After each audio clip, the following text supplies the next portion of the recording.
आज मिलियन के लोग बात कर रहे हैं, मिलियन हो गया, हाई हो गया, हाउ हो गया।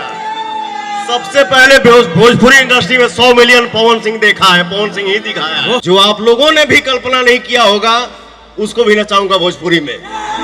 भोजपुरी में पहली बार पवन सिंह ने हिंदी लाया, भोजपुरी में पहली बार पवन सिंह ने पंजाबी लाया, भोजपुरी में पहली बार पवन सिंह ने अंग्रेजी लाया। भोजपुरी में लेवल क्या होता है ये पवन सिंह ने दिखाया। बाकी कोई बोलता है ये पहली बार, वो पहली बार। अरे यार, पवन सिंह नाम माता पिता गुरु भगवान ऑडियंस, यही मेरा मालिक है। एकरा बाद हम केहू के है समझिए। भगवान ने मुंह दिया है ना तो खाना खाने के लिए दिया है, अच्छे शब्दों को और समाज के बीच में रखने के लिए दिया है। स्टेज पे दारू पी के और कुछ भी बोला जाएगा। चुप थे तो ठीक था, आप मत बोलिए। आप बोलते नहीं है, आप पोटी कर देते हैं। काड़े दोनों के दोनों एकदम भग चौनाड़े हवसो का तो नहीं कहता ही। एक जने कहता ना कि भोजपुरी के नंबर 1 हम ही हैं, एक जने कहता हमें तू तो दारू पी के चढ़ जाला। शर्म ना आता का तो ना दोनों जने के? अरे बदनामी तो भोजपुरी के ना होता कि वो और के तरह होते नहीं बा। भाई साहब नमस्कार, गांव वाले रिपोर्टर बोलता है ऐसा बाटे। एक ठो वीडियो 2 दिन से आप देखत हो कब सोशल मीडिया पर कि जेके कहल जाला पावर स्टार पवन सिंह कहत हमें कि भोजपुरी में पंजाबी कौन लाया, हम लाए। भोजपुरी में हरियाणी कौन लाया, हम लाए। भोजपुरी में हिंदी कौन लाया, हम लाए। अरे बकचोनर, हम पूछे तनी तुमको कौन लाया? भोजपुरिया जनता लाया ना। काहे गुमान कर रहे हो? एक ठो है, का नाम है? उससे भी बड़ा बकचोनर नाम है खेसारी लाल यादव। अरे नमवा नहीं सही है तो दिमागवा तो सही कला बबुआ। कह रहे हो कि दारू पी के स्टेज पे चढ़ जाते हो यार। तोहनी के सुपर स्टार के बना दिया हमके ये समझ ना आवता। 23 करोड़ से ज्यादा पब्लिक भोजपुरी सुनेला, भोजपुरी जानेला खाली यूपी में। यूपी बिहार दोनों जोड़ दे तो 35 करोड़ से ज्यादा पब्लिक जौन बाटे भोजपुरी सुनेला, जानेला, समझेला।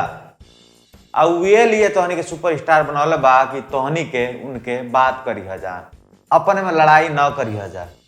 का बेहुद्दापना कर रहे हो यार, मारे हो ना कटा दिए हो। चलो हम बता दे रहे हैं इन दोनों लोग का कुंडली है आप लोगों को। एक तो है महाशय पवन सिंह। दिक्कत जानते हैं क्या है? जैसे बाजार होता है गांव का, गांव के व्यापारी का दिमाग में बस यही चलता है कि हम किसी तरह अपना रोजी रोटी कमा ले, सही कर ले, उससे आगे कुछ नहीं सोचता है। तो ये लोग जब इंडस्ट्री में आए थे तो 40,000 का रुपया लगाकर कैसेट गाए थे। यही सोचे होंगे कि किसी तरह 50-60 हजार कमा ले, पैसा निकल जाए। ये नहीं सोचे थे कि इतना बड़ा स्टार बनेंगे। वो तो जनता का प्यार ने बना दिया। और कहावत का अधजल गगरी छलकत जाए, बेंगा को कुर्सी पर बैठाएंगे तो उसको नीक नहीं लगेगा। वो जाके जौन बाटे पोखरवे में कूदेगा। तो ये पोखरा वाले स्टार हैं, इनको भोजपुरिया जनता ने समुद्र में ला के रख दिया है। अब इनको शूट नहीं कर रहा है। हर 4-5 दिन पर जौन बाटे कुछ न कुछ वो करेंगे, कुछ न कुछ उल्टी करेंगे। यही है भोजपुरी सुपरस्टार। ये कहते हैं कि हम 35 करोड़ जनता का प्रतिनिधित्व करते हैं। का प्रतिनिधित्व करते हैं भाई? आपस में लड़त हवा जहां तमाम बड़े सुपरस्टार। अरे किस्मत के धनी बाड़ा जहां कि भोजपुरिया जनता तोहनी के पसंद कैलस। किस्मत के धनी बाड़ा जहां नहीं तो बनी छपरा आरे में जौन बाटे कोनो ऑर्केस्ट्रा में गावत रहता जा। दोनों जन कहतनी चमचा ना है केहू के, खुल्ला खुल्ला बोले नहीं। आ भोजपुरी हमार भाषा है, ठीक बा? भोजपुरी हमार भाषा है तो हम वो आदमी के कब्बो बर्दाश्त नहीं करब जे हमारे भाषा के साथ छेड़छाड़ करी। आ जवन ई कही कि हम भोजपुरी में हई कैले बानी। पवन सिंह कहत हमें कि हम भोजपुरी में हई लाइल बानी। पवन सिंह तोहके के लाइल बा? भोजपुरी के सम्मान के बात करबा तो भिखारी ठाकुर के नाम लिखल जाला, कुणाल सिंह के नाम लिखल जाला, राकेश पांडे के नाम लिखल जाला, विजय खरे के नाम लिखल जाला। हाँ, ई लो का कैले बालो, ई लो भोजपुरी के शुरुआत कैले बालो। ना ही तो बन ले तोहनी के वही ऑर्केस्ट्रा में जौन बा 10 रुपया के नोट लेके शुक्रिया वादा करता खेसारी आ पवन दोनों जने कहतनी समझदार बना जा। आ हमके तो बुझा था सबसे ज्यादा गलती पब्लिक के बा कि जे तोहनी के सुपर स्टार बना दल बा। लड़ाई करता जा कि मिलियन व्यूज जाता फिलियन व्यूज जाता। अरे क्या होता है यार, तुम लोग क्या हो, कलाकार हो ना। अब भी कलाकार कितने लोगों के कलाकार हो, देश दुनिया में सुनल जाता भोजपुरी। भोजपुरी इंटरनेशनल हो गई बा। ये सही बात बा कि तोहनी के एक अच्छा प्रयास बा, लेकिन जौन बाटे है बोकर देतर जा तो भोजपुरी के परिवार ना बनावा जा। भोजपुरी एगो संस्कार के भाषा, माटी के भाषा, मिठास के भाषा। एक भोजपुरी रहे दा जा आ एक ऐसा बाटे ढेर ट्रेंडिंग न कर जा, ढेर मॉरिशस आ लंदन फंदन न कर जा। अरे जब उहे करे के बात तहनी के मनो उहे हाल बा कि एगो लइका बाटे ओकर बाबूजी बड़ी गरीब रहने, ऐसा बा लॉटरी लाग गई पैसा खूब कमा लिया ना, ठीक बा ना, लॉटरी लग गई पैसा खूब कमा ला, लइका के नाम लिखवा देना इंग्लिश मीडियम में। लेकिन ओकर आदत लगल बा जान का स्कूल के पीछे पढ़ लेके, तो इहे आदत है लोग के जात नहीं बा। आ खजुआता दिमागवा कलबलाता, हर 4-5 दिन पर जन बा ये लोग बोकरत रहो। तो भैया लोगन सबसे निहोरा बात नहीं दोनों जन से लड़े के बा तो अकेले कमरा में बंद को के लड़ जा, 2-4 फाइटिंग कर ल जा। आई कौन जरूर बा भी बात कहले के जी।